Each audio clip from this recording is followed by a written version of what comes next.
कोई अपनी पार्टी के पक्ष में जनता के सामने जा रहा है। नमस्कार, आपके साथ हूं मैं राजीव शर्मा और बात आजमगढ़ की, जहां पर प्रधानमंत्री मोदी ने हुंकार भरी है। अब की बार आजमगढ़ में सपा कांग्रेस सत्ता से बाहर। पीएम ने कहा है आजमगढ़ में खत्म हुआ अपराध, देश में कांग्रेस सपा ने किया मुस्लिम तुष्टीकरण। पिछले 10 साल में आजमगढ़ का चौमुखी विकास हुआ है। प्रधानमंत्री नरेंद्र मोदी ने आजमगढ़ में संबोधित करते हुए कहा। आजमगढ़ में प्रधानमंत्री मोदी ने एक बार फिर कांग्रेस और समाजवादी पार्टी पर तीखा हमला बोला है।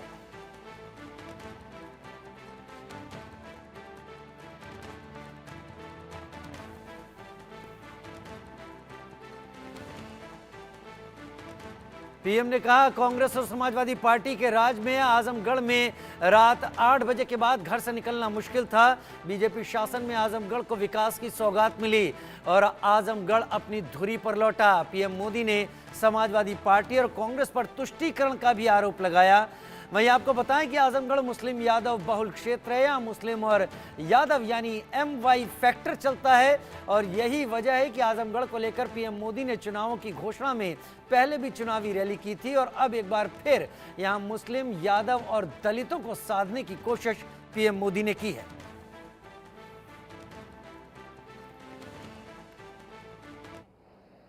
सपा के पाए लागी तो चित्र लेके आए हैं वो है, लेकिन दुकान एक ही है।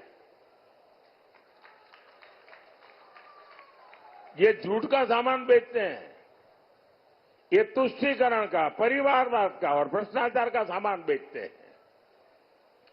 अब ये लोग तुष्टीकरण की ट्रिपल डोज लेकर आए हैं।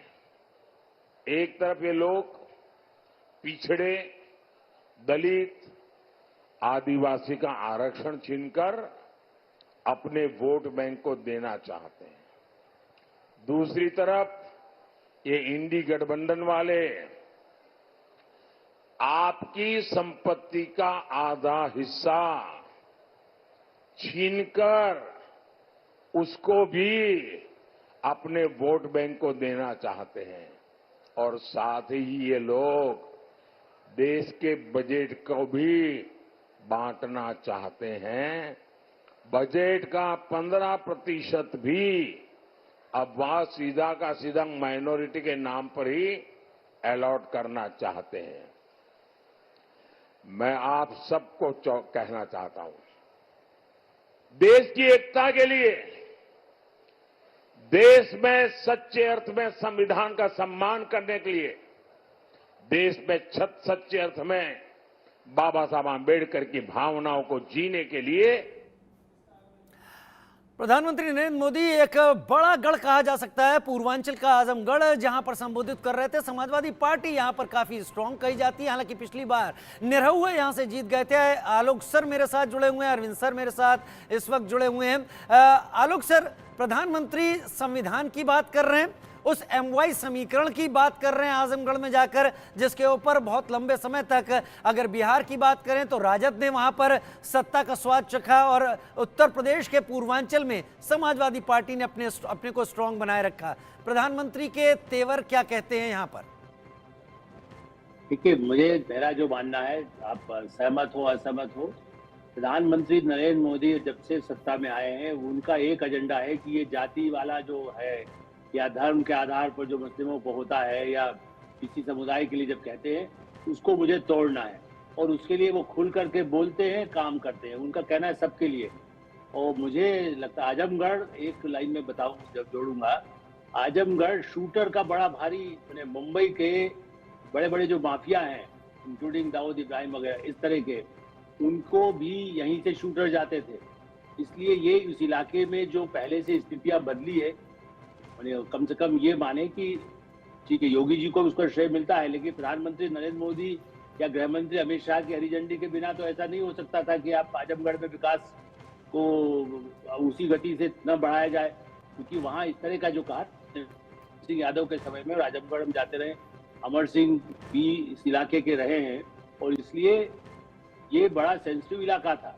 वहां पर एक नए ढंग से उनका कहना है कि भाई आप सबके लिए जो करने की कोशिश है, और यदि उसमें सफल होते हैं जैसा संकेत मिलते हैं, तो मेरा मानना है कि इससे देश में एक ये विश्वास, जो सारे मीडिया, दुनिया भर के सर्वे, वर्ल्ड के जो बड़े बड़े एक्सपर्ट हैं, वो फेल होना बहुत जरूरी है, जो जाति के नाम पर देश दुनिया को बांट रहे हैं। और इसलिए प्रधानमंत्री के इस अभियान को मैं मानता हूं कि सबसे अच्छा अभियान यही है कि जाति तोड़ो, जो स्वामी दयानंद ने कहा, जो बड़े गांधी ने कहा। लेकिन अब एक नया दौर भारत में चला है, जो जाति जाति जाति जाति, मुस्लिम मुस्लिम मुस्लिम, पाकिस्तान जब बना था उस तरह की स्थितियां करने वाले जो लोग हैं, उसका जवाब एक ही होगा, यदि सचमुच में इनके अभियान की सफलता मिले, जो हर जगह वो कह रहे हैं, देश भर में कह रहे हैं, ये यादव, ये मुस्लिम, ये वोट बैंक, हमारी अगली चुनाव में ये भाषा न इस्तेमाल हो, मैं तो यही कामना करूंगा। चलिए, आप यही कामना करेंगे। प्रधानमंत्री क्या इसी तरीके से साध रहे हैं? अरविंद सर, प्रधानमंत्री के भाषण और प्रधानमंत्री का जोर इस बात पर, हालांकि जो पिछला चुनाव हुआ था तब एनालिसिस या एक्सपर्ट्स ने इस बात पर बहुत बात कही थी कि प्रधानमंत्री मोदी ने जाति के फैक्टर को तोड़ कर रख दिया है। हालांकि उत्तर प्रदेश में समाजवादी पार्टी और बहुजन समाज पार्टी एक साथ आए थे, वो जाति का फैक्टर ही भुनाने की कोशिश थी। क्या इस बार संभव होता दिख रहा है आपको? प्रधानमंत्री जोर भी पूर्वांचल में इसी पर देते दिख रहे हैं? देखिए, आजमगढ़ पूर्वांचल की पॉलिटिक्स के लिए एक इम्पोर्टेंट सेंटर है, बनारस बड़ा सेंटर है, तो आजमगढ़ से जो मैसेज आएगा वो हर जगह जाएगा। और पिछली बार अगर बीजेपी ने आजमगढ़ जीता था तो उसका भी मैसेज बहुत साफ गया था सब जगह। लेकिन पिछली बार पुलवामा और बालाकोट मसला था जिसने जाति धर्म को भुलवा दिया था, लोगों को उससे थोड़ा अलग सोचने को मजबूर किया था। इस बार मुझे लगता है वैसा कोई मसला नहीं है, तो ये चीज़ें फिर जाति और इस किस्म का गठबंधन और यादव गठबंधन और वही नहीं है। आज प्रधानमंत्री जो बोल रहे हैं उससे ये भी लग रहा है कि संविधान पर जो बात विपक्ष बार बार कह रहा है कि संविधान पे खतरा है, लोकतंत्र पे खतरा है और 400 पार अगर बीजेपी हुई तो संविधान बदल देगी, वो मैसेज कहीं ना कहीं दलितों में आरक्षण का लाभ लेने वाले समूहों को गया है और उनकी ओर से भी ये बातें आने लगी हैं कि ये संभव है। और हम बीएसपी को गिरता हुआ देख रहे हैं कि बीएसपी की ताकत बहुत तेजी से गिरी, तो बीएसपी वाले समूह में अगर ये मैसेज जाए कि बाबा साहब का बनाया हुआ खतरे में है, तो प्रधानमंत्री का चिंतित होना या उस मसले पे अपनी सफाई देना और अपनी ओर से श्योर करना समाज के समूह को, ये बहुत ही होशियार पॉलिटिकल स्ट्रेटजी है। तो मुझे लगता है कि अभी वो जो बोल रहे थे उसमें इन तीनों चीज़ों का मिश्रण है। प्रधानमंत्री सबसे कुशल कैंपेनर हैं, तो कोई डाउट नहीं है। और एक तरह से आजमगढ़ विपक्षी ठिकाना है, उनका ठिकाना नहीं, उनका ठिकाना उनका अखाड़ा बनारस, लेकिन उस अखाड़े में भी जाके वो इस तरह की बातें कर रहे हैं जो उनकी पॉलिटिक्स को, और मैं मानता हूँ कि कहीं ना कहीं जो विपक्षी हमले हैं उसको संभालने में मदद करेगा, तो ये उसी पॉलिटिक्स का हिस्सा है। ठीक है सर। डॉक्टर परमवीर जी हमारे साथ, डॉक्टर परमवीर भी इस वक्त जुड़े हुए हैं। चलिए, डॉक्टर परमवीर मेरे साथ नहीं है, मुझे अभी अभी जानकारी मिली। मैं आलोक सर आपका ही रुख इस वक्त कर लेता हूँ। प्रधानमंत्री नरेंद्र मोदी जो भी बातें कह रहे हैं, जहां पर जाति फैक्टर को तोड़ने की बात वो कह रहे हैं, अभी अरविंद जी ने कहा था कि पिछले चुनाव में पुलवामा फैक्टर एक बड़ा था जिसने जाति धर्म को पूरी तरीके से तोड़ कर रख दिया था, लेकिन इस बार ऐसा कुछ नहीं है। तो क्या ये माना जाए कि भारतीय वोटर अभी भी जाति और धर्म के दायरे से बाहर नहीं निकल पाया है? वो तमाम विकास की बातें की जाए या भविष्य बेहतर दिखाया जाए, वो आखिर में आकर इन्हीं जाति और धर्म के दायरे में कैद होकर वोट देता है। और प्रधानमंत्री अगर ये समझे हैं, लिहाजा इसीलिए उनकी भाषा जाति धर्म पर आकर केंद्रित हो रही है, यहाँ पर माई समीकरण को तोड़ने की बात पर। देखिए राजीव जी, आपसे बात करते हुए अरविंद जी की बात सुनते हुए मुझे हंसी इसलिए आई कि 1980 में इंदिरा गांधी वापस आई और तब मैं रिपोर्टिंग भी उसके पहले 77 में भी मैंने किया था, तो लोग कहने लगे इमरजेंसी अच्छी थी भाई, इससे तो अच्छा था ये सारा जो सिर्फ फुटबॉल हो रहा है। बड़े पैमाने पर मिसेस गांधी आई और मिसेस गांधी भी जातिवादी को तोड़ करके ही उन्होंने कुछ कोशिश की थी। बाद में तो उनके जो उत्तराधिकारी हैं नरसिंह के समय से मैं बांटा, तो माफी हिंदू के साथ मुसलमान आपको नरसिंह रोकूंगा आलोक सर, लेकिन आप अपनी इस पूरी अनुभव को जरूर साझा कीजिएगा। थोड़ी देर में लौटता हूं, क्योंकि अभी बिहार के मधुबनी जा रहे हैं, जहां पर गृह मंत्री अमित शाह संबोधन दे रहे हैं। अगर मान लो स्वप्न में भी वो जीत जाते हैं, जीतने नहीं है, मोदी जी ही 400 पार कराने वाले हैं, मगर जीत गए तो उनका प्रधानमंत्री कौन बनेगा? आप बता सकते हैं मधुबनी वालों? चलो चलो, आप कंफ्यूज है, मैं पूछता हूं, ममता बनर्जी बन सकती है क्या? लालू जी बन सकते हैं क्या? स्टालिन बन सकते हैं क्या? शरद पवार जी बन सकते हैं क्या? जब इंडिया अलायंस वालों को पूछा कि तुम आपका प्रधानमंत्री का प्रत्याशी कौन है, तो उन्होंने कहा बारी बारी एक एक साल बनेंगे। बोली अरे मधुबनी वालों, ये कोई परचूरन की दुकान है क्या कि भागीदारी पीढ़ी चलेगी? इस देश को एक मजबूत प्रधानमंत्री चाहिए, जो देश को सभी खतरों से बाहर निकाले। कोरोना जैसी महामारी आए तो देश का नेतृत्व करे। मुझे बताओ मधुबनी वालों, सभी को दोनों टीका कोरोना का लगा है या नहीं लगा है? अरे जोर से बोलो, लगा है या नहीं लगा है? 25 पैसा भी देना पड़ा है। मोदी जी ने कॉफी पिलाकर सामने से टीका लगाया ना भाई।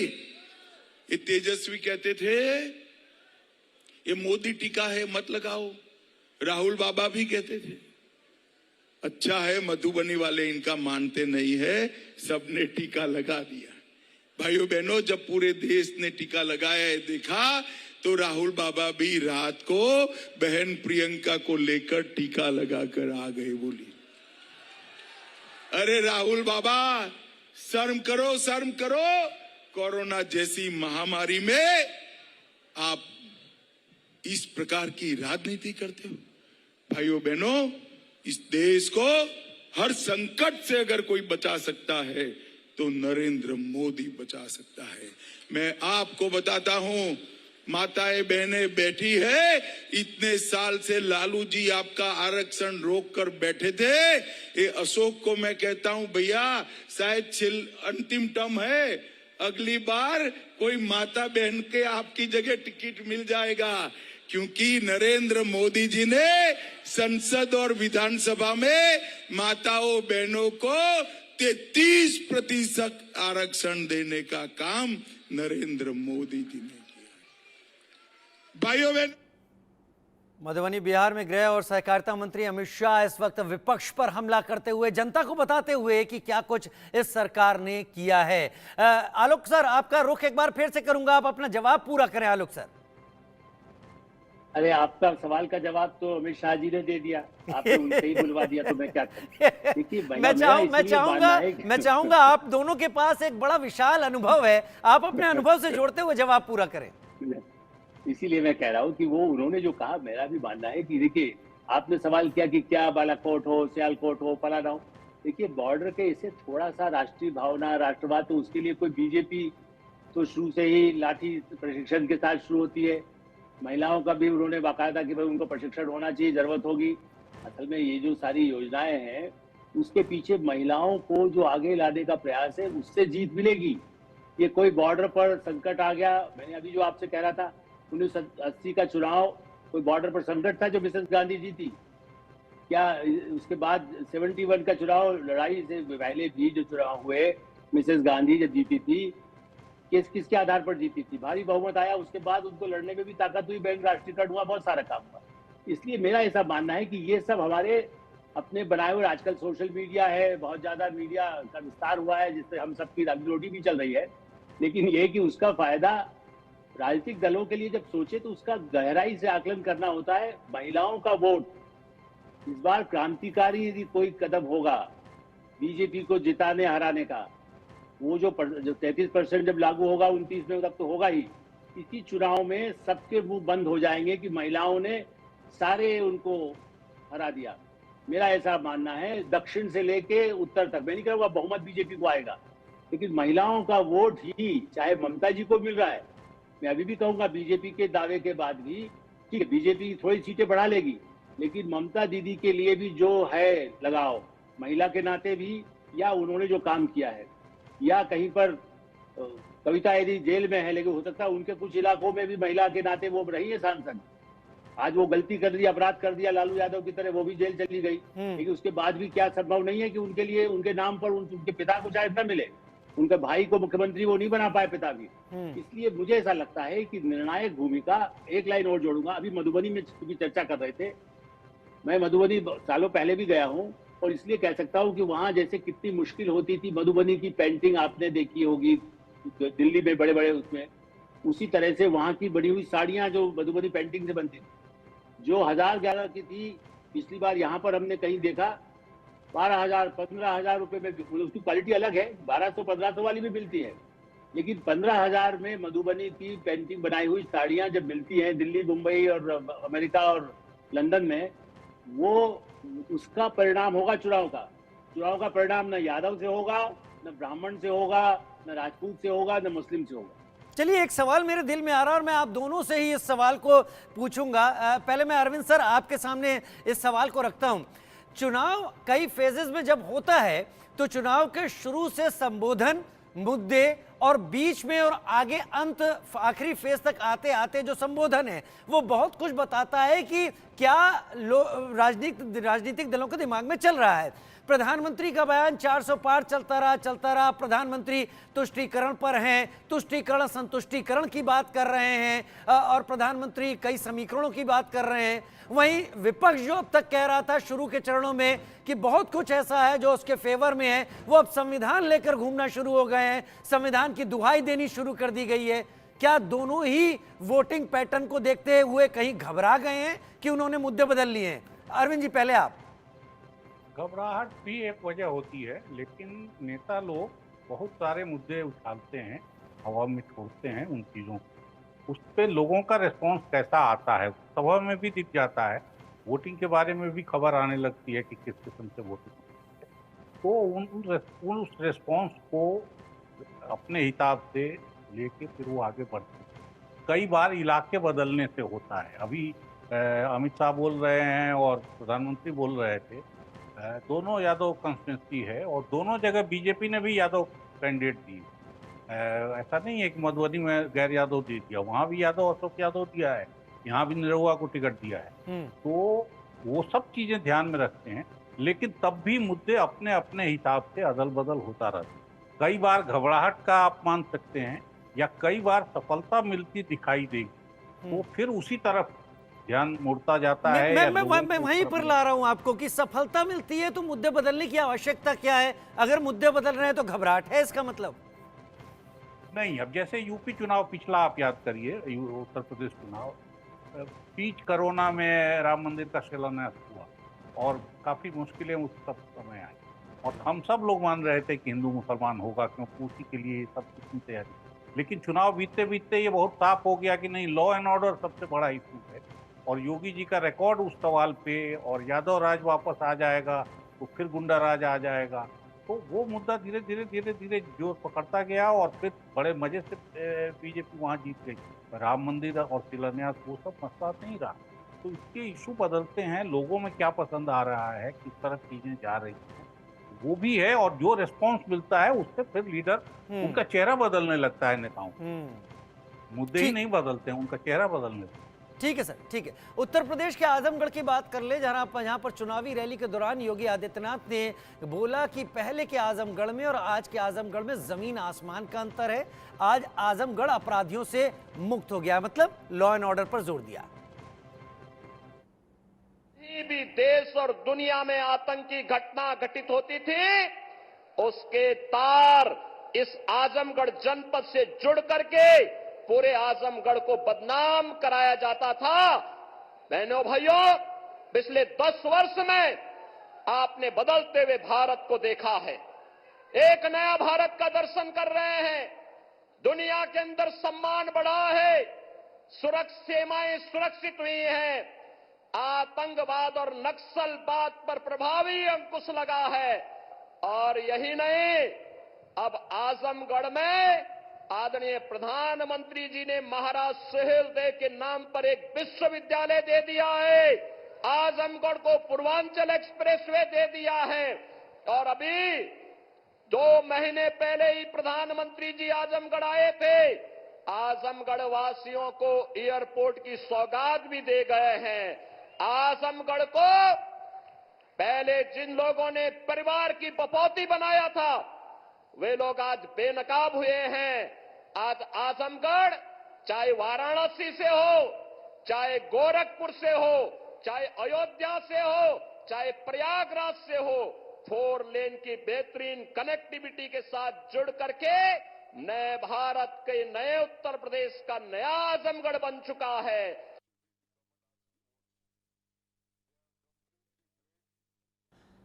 तो आजमगढ़ के बारे में मुख्यमंत्री योगी आदित्यनाथ कह रहे थे कि ये आजमगढ़ बदल चुका है, ये वो आजमगढ़ नहीं है जहां पर हर किसी आतंकवादी घटना या अपराधियों का जुड़ाव पहले सामने निकाला जाता था या निकलता था।